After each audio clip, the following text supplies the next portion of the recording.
to frontier justice, the ex-outlaw who defended wild horses from rustlers.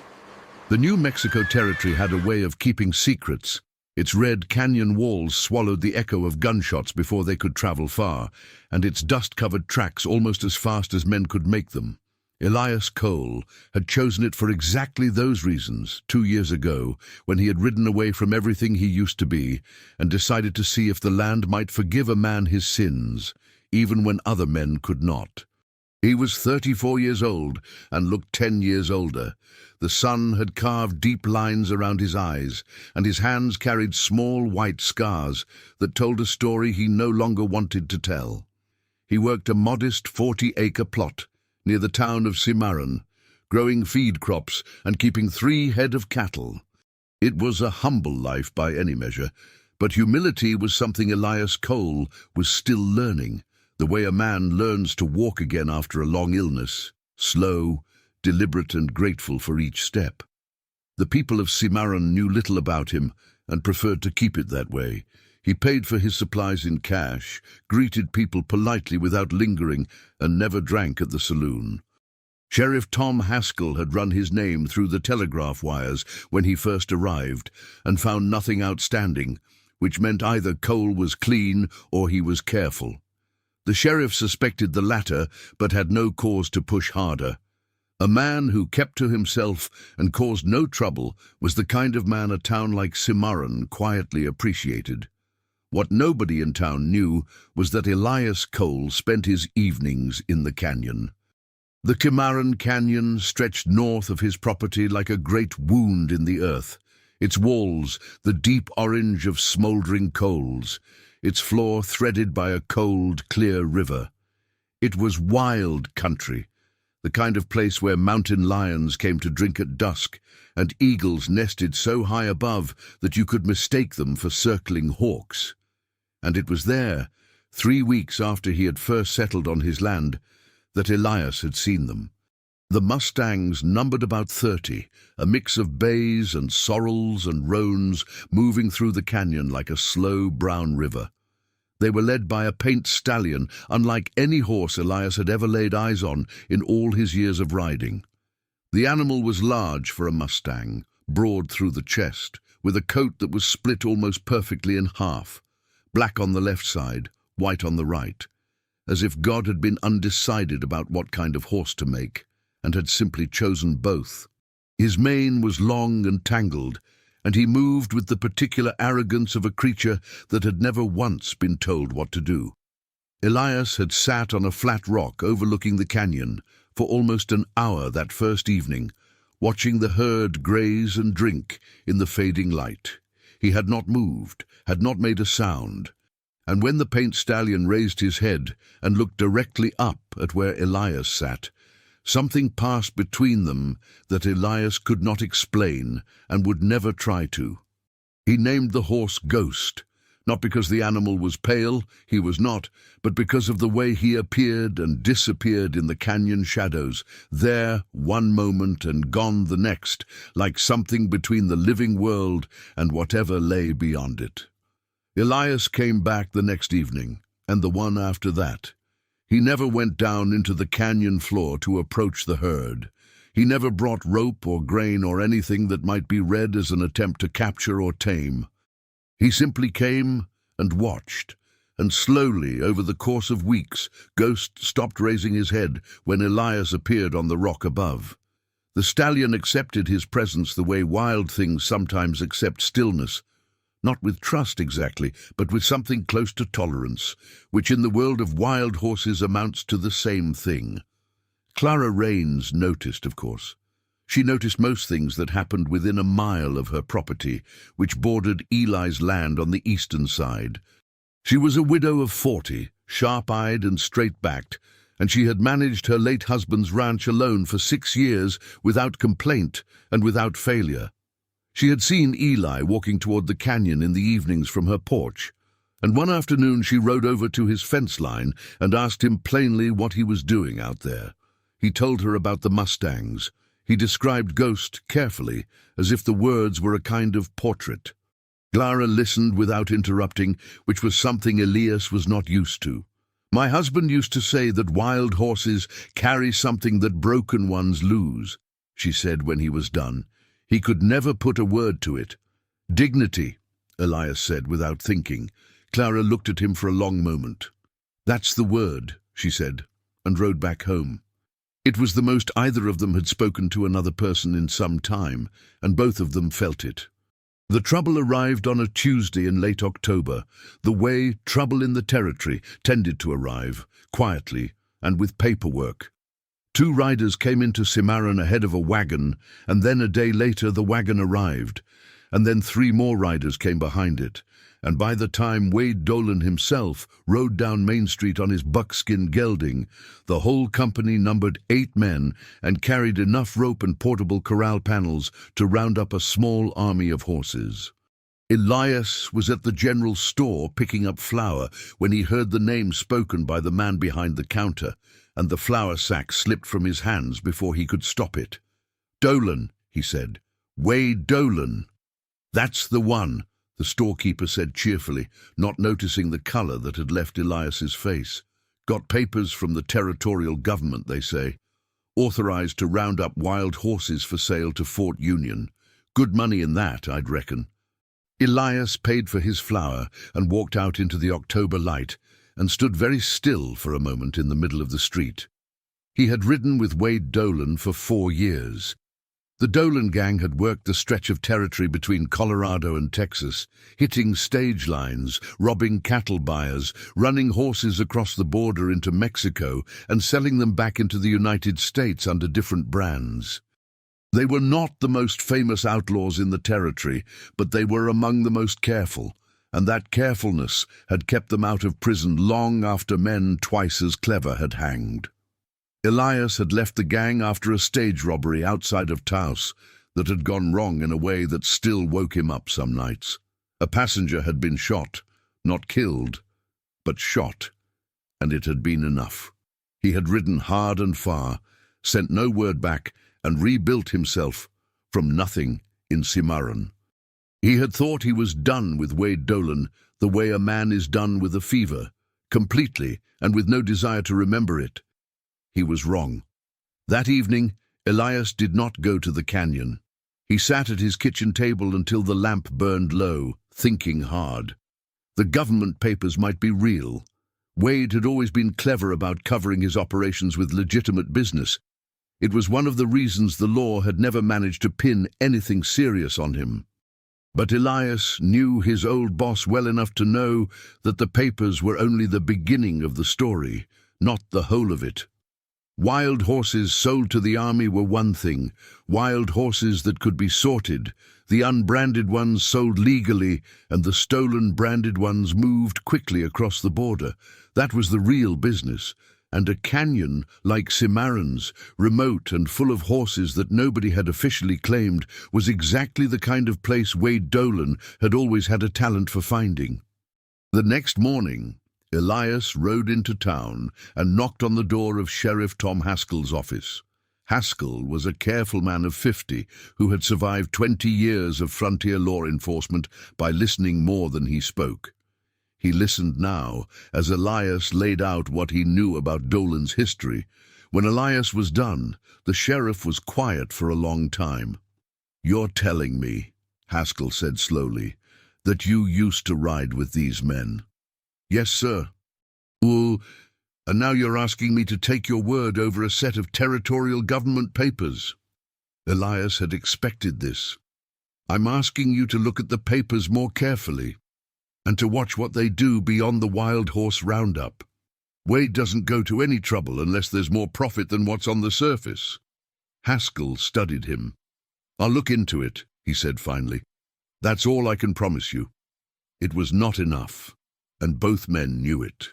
That night, as Elias came back from the canyon, Ghost had been nervous, the whole herd restless, in a way that horses sometimes are before a storm, though the sky was clear.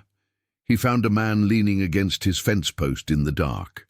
The man straightened when Elias rode in, and even before his eyes adjusted, Elias knew the shape of him. Wade Dolan had not changed much in 2 years. He was still lean and pale, with a neatly trimmed beard and the kind of easy smile that made strangers think he was the most reasonable person they had ever met. He wore a good coat and clean boots, and he spread his hands in a gesture of peace when Elias dismounted. "Easy now," Wade said. "Just came to talk." "We don't have anything to talk about," Elias said. "I think we do." Wade's smile did not move. "I heard you went to see the sheriff this morning." "That was a disappointing thing to do, Eli. A disappointing thing. How'd you hear that?" "I hear most things." Wade stepped closer. "Those papers are real, by the way.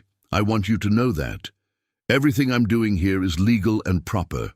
The territorial government is very eager to supply Fort Union with horses, and I am very eager to help them do it." "And the extra horses?" Elias said. "The ones that don't make it onto the official count." Wade's smile finally shifted into something else. Not anger, but a kind of cold appreciation. "I forgot how well you knew me," he said.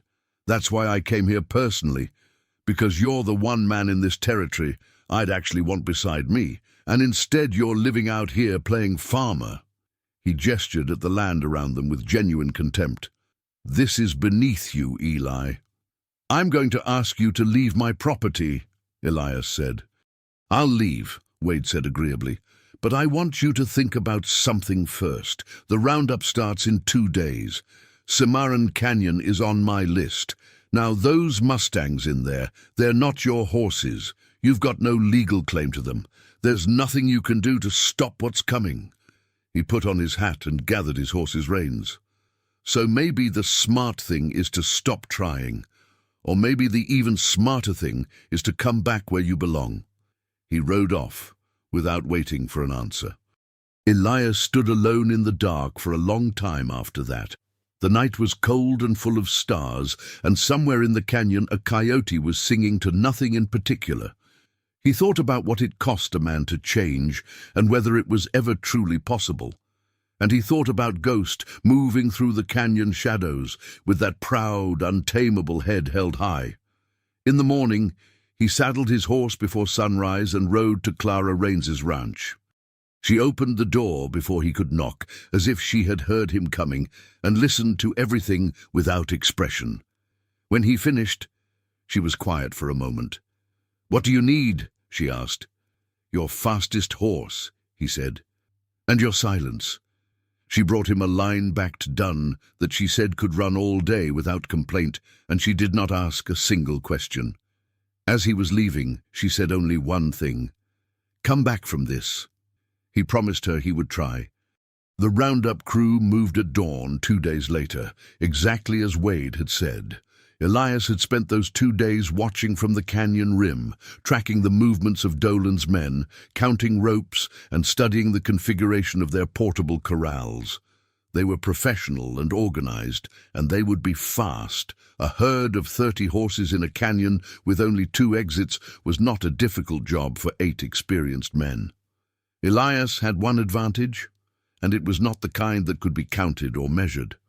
He knew where Ghost liked to lead the herd when they were spooked. Deep in the north end of the canyon, there was a narrow slot that widened into a hidden meadow, barely 2 horses wide at the entrance and invisible from above, unless you knew exactly what you were looking for. He had found it 2 weeks ago, following Ghost on a whim one evening, and had stood in the hidden meadow listening to the silence with something close to reverence. It was the only way out that Dolan's men did not have covered. He went into the canyon in the dark, 3 hours before dawn, on foot. He left the dun mare tied far above the canyon rim, where she would not be heard. He carried no weapon except the Colt at his hip, and he moved through the canyon floor the way he had learned to move in the years when his survival had depended on silence, low, slow, and careful.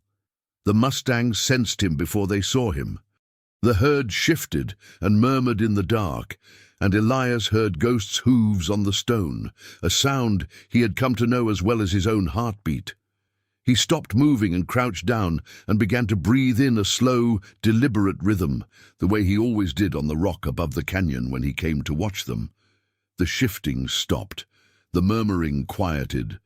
Ghost came forward out of the darkness until Elias could see the white half of him glowing faintly in the starlight. The stallion stood about 10 feet away and looked at him with those large, dark, intelligent eyes that missed nothing. "I know," Elias said softly. "I know you don't trust me. You don't have to. But I need you to listen." He rose slowly and began walking north along the canyon floor toward the slot entrance. He did not look back. He simply walked, calm and deliberate, and he listened. Behind him, after a long pause that felt like a year, he heard hooves. Ghost was following. And behind Ghost, the soft rumble of the herd moving together in the dark. Elias led them through the slot entrance with his hands out at his sides, touching neither wall, making himself as small as possible, and the mustangs filed through behind him one by one into the hidden meadow. It took the better part of an hour. When the last one was through, Elias moved to the slot entrance and waited. Dawn came pink and cold, and with it the sound of men and horses from the south end of the canyon. He heard Wade's voice directing his riders, heard the crack of rope and the shouts as they worked to push the herd north. And then he heard the moment they realized the canyon floor was empty. The voices changed tone. The shouting became confused, then angry. Elias waited. He had known this part would come. 3 of them came up the canyon on horseback to look for tracks, and they found the slot entrance, because tracks do not lie. And then they were coming through, single file, into the meadow where 30 wild mustangs stood watching them with flat, dark eyes. Ghost was standing at the back of the meadow. Elias was standing to one side of the slot entrance, his back to the canyon wall. And when the 3rd rider came through, he stepped forward and said, "That's far enough." The 3 men pulled up their horses. 2 of them were Dolan's hired hands, Pike Sutter, a heavy man with a red beard, and a younger one they called Birch, who Elias did not know. The 3rd was Wade Dolan himself. Of course it was. Elias had his Colt out. Wade looked at it without apparent concern. "Eli," he said almost gently, "this is government business. Interfering with it is a federal offense. Wild horses in a hidden meadow that your papers don't list aren't government business," Elias said. "They're just horses." "You can't stop this," Wade said. "There are 5 more men at the south entrance." "I know. That's why I already sent for Sheriff Haskell." This was not entirely true. He had sent a note to Clara before going into the canyon and trusted her to act on it.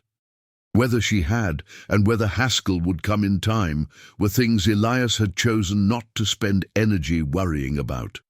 Wade studied him for a long moment. Then that old smile came back, thin and cold. "You always were the righteous one," he said. "Even when you were riding with us, you had that look about you, like you were apologizing for every mile." "I was," Elias said. Something moved across Wade Dolan's face. Not quite emotion, but the shadow where emotion might once have lived. Then he looked past Elias, toward the slot entrance, calculating, his eyes doing the kind of arithmetic that outlaws learn early and never forget. What happened next was not planned by anyone. Ghost moved. The paint stallion came across the meadow at a full run, which in a meadow that size took approximately 4 seconds. And all 3 horses carrying Dolan's men shied violently at the sudden thunder of hooves and the deep, percussive scream of a wild stallion asserting himself in his own territory. Birch's horse reared completely and threw him.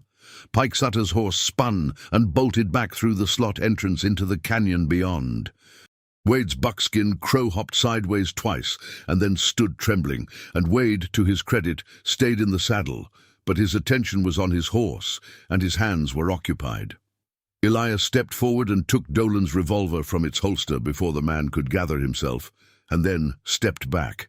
Ghost pulled up hard, 20 feet away, tossing his head, nostrils wide, every muscle in his body vibrating. He looked at Elias once, that flat, direct, measuring look, and then turned and walked back to his herd. The silence afterward was the kind that sits heavy on a man. "Get down," Elias said to Wade. Wade got down. Birch was picking himself up off the ground, shaken but intact. They stood there in the early morning light, 3 men and 30 wild horses and the cold blue sky above the canyon walls, and waited. Sheriff Tom Haskell arrived with 2 deputies 40 minutes later, coming through the slot entrance on foot after tying their horses above the rim. Clara Raines was with them, which surprised no one who knew her. Haskell took a long look at the scene, at Dolan and his man standing quiet against the meadow wall, at Elias standing apart from them, at the herd of mustangs that watched the whole proceeding with profound disinterest. He pulled a folded telegram from his coat and held it up. "I looked into those government papers," the sheriff said to nobody in particular. "Turns out the Territorial Land Office had some questions about them too, specifically about whether the canyon boundaries on those papers match the actual canyon boundaries, which they do not by about 3 miles. He folded the telegram back up. "Which means this roundup has been operating outside its authorized area." Wade Dolan said nothing. He had always known when the argument was lost. "I also got a wire this morning from a marshal in Colorado," Haskell continued, "asking if anyone matching the description of Wade Dolan had passed through my jurisdiction. Seems there are some questions about horses that went missing from a ranch outside of Trinidad last spring." He looked at Dolan directly. "You want to come have a conversation with me about that, Mr. Dolan?" It was not really a question. As the deputies moved forward to take charge of the situation, Haskell walked over to where Elias stood and stopped beside him. The 2 men looked out at the mustangs together for a moment without speaking. "You want to explain to me how you got those horses in here?" the sheriff asked. "I walked," Elias said. Haskell looked at him sideways. "You walked, and they followed." The sheriff considered this. "Your name came up in the telegraph exchange with Colorado," he said after a moment. "Elias Cole, formerly of the Dolan gang. Suspected of various things, nothing ever proven, whereabouts unknown after 1880. He paused. "Nobody's looking for you, if that's what you're wondering." Elias said nothing. "What you did here this morning," Haskell said carefully, "was either very stupid or very brave, and I haven't decided which. But those horses are running free because of it, and that counts for something in my book." He put his hat back on. "Stay out of trouble, Cole." He walked away to deal with the business of arrest and evidence, and Elias stood alone in the meadow as the morning light climbed the canyon walls and turned them from orange to gold. Ghost was standing at the far end of the meadow, watching him with that steady, unreadable gaze. The herd grazed peacefully around him, unhurried, unconcerned, as if this morning had been like any other morning in the long, untroubled life of a wild horse. Elias crouched down slowly and stayed very still. Ghost looked at him for a long time. Then the stallion lowered his great painted head and began to graze, and in the silent grammar of wild animals, that meant something Elias understood without needing words. It was not trust exactly. It was not friendship, the way men use that word. It was something older and more honest than either of those things, a recognition between 2 living creatures that had both survived something difficult and were still standing in the same light, breathing the same cold morning air. Elias Cole stayed there until the sun had fully risen and the canyon walls were warm and bright. Then he rose, without hurry, and walked back through the slot entrance and up the canyon wall, and untied the dun mare Clara had lent him, and rode back toward a life that was, for the first time in a long time, entirely his own. He did not look back at the canyon. He did not need to. He already knew Ghost was still there, head up now, watching him go, black and white against the gold and red of the canyon floor, standing in the morning light, like something that had never been broken and never would be. Some things the territory keeps, and some things it gives back. Would you like me to adjust the pacing, add more action to the climax, or perhaps expand any particular part of the story.